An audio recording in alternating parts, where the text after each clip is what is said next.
The story of Frederica Carolyn Washington.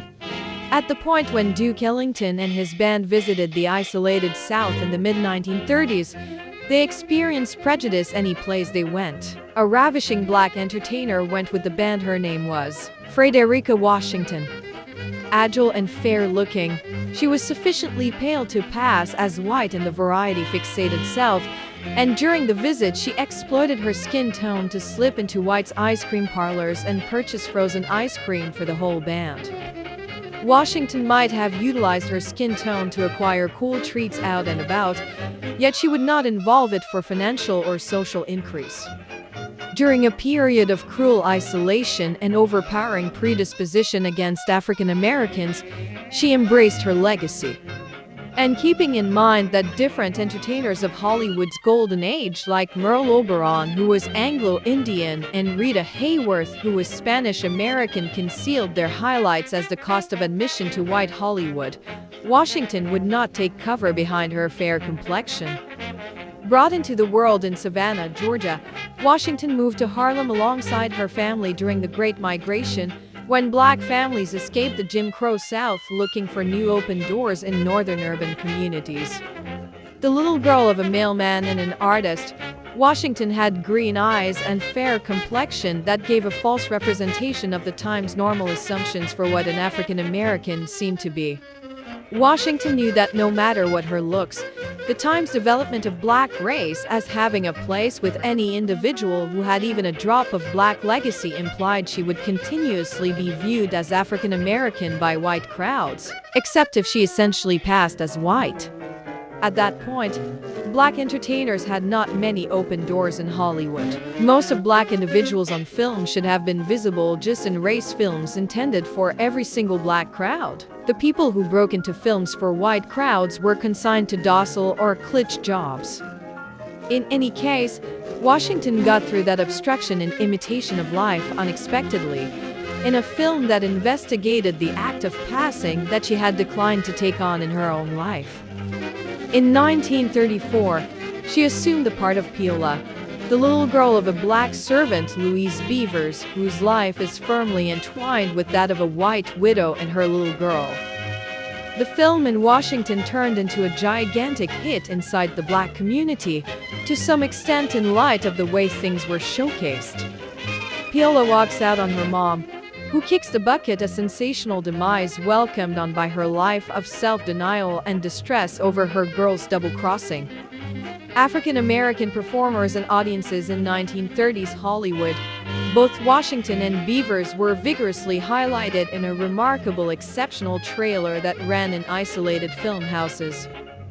By recognizing black crowds even to sell them something, Universal gave a verifiable gesture to a not utilized gathering to seeing any sort of portrayal on film, significantly less a profound investigation of racial governmental issues and passing. However, her vocation wasn't finished at this point. In 1937, Washington helped found what might turn into the Negro Actors Guild of America, a gathering that pushed for less cliché jobs and better working circumstances for black entertainers. She likewise turned into a show pundit, composing dramatic surveys for African American papers, and filled in as a projecting specialist for movies and dramatic creations that concerned race. Right off the bat in my profession, she told the Chicago Defender in 1945, it was recommended that I could get further by passing as French or something fascinating. Yet, to pass, for monetary or different benefits, would have implied that I gulped, entire horde, black mediocrity. Fredi Washington Bell passed on, age 90 on June 28, 1994. She passed on from pneumonia following a progression of strokes at St. Joseph Medical Center in Stamford, Connecticut.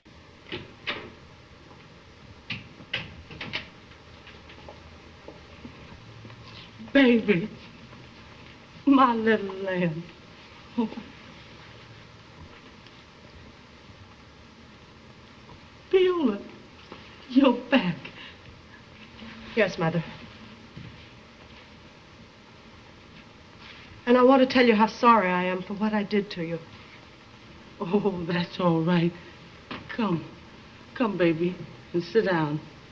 It don't feel like you're really here standing so far off. Mother, I've done everything you wanted me to.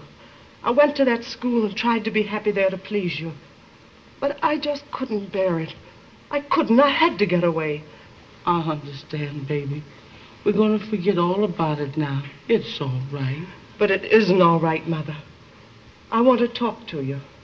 I'll go upstairs, Delilah. No, Miss B. You stay, please. I want you to hear, too. What's my little baby got on her mind? I want to go away. Go away?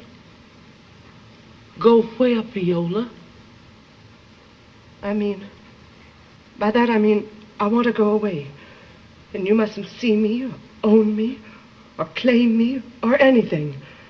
Even if you pass me on the street, you'll have to pass me by. Oh, no, Peola. Oh, I know it's terrible of me, Miss B. But you don't know what it is to look white and be black. You don't know. I can't go on this way any longer. I can't give up our baby. I bore you. I nursed you. I love you. I love you more than you can guess. You can't ask your mammy to do this. You've got to promise me, Mother. I'm your mammy, child. I ain't no white mother. It's too much to ask of me. I ain't got the spiritual strength to meet it. I can't hang on no cross. I ain't got the strength. You can't ask me to unborn my own child. I'm sorry, Mother. I know it's asking a lot. But I've got to live my own life. Bye. Peola, how can you hurt your mother so? How can you make her suffer this way? I'm sorry, Miss B, but I can't help it.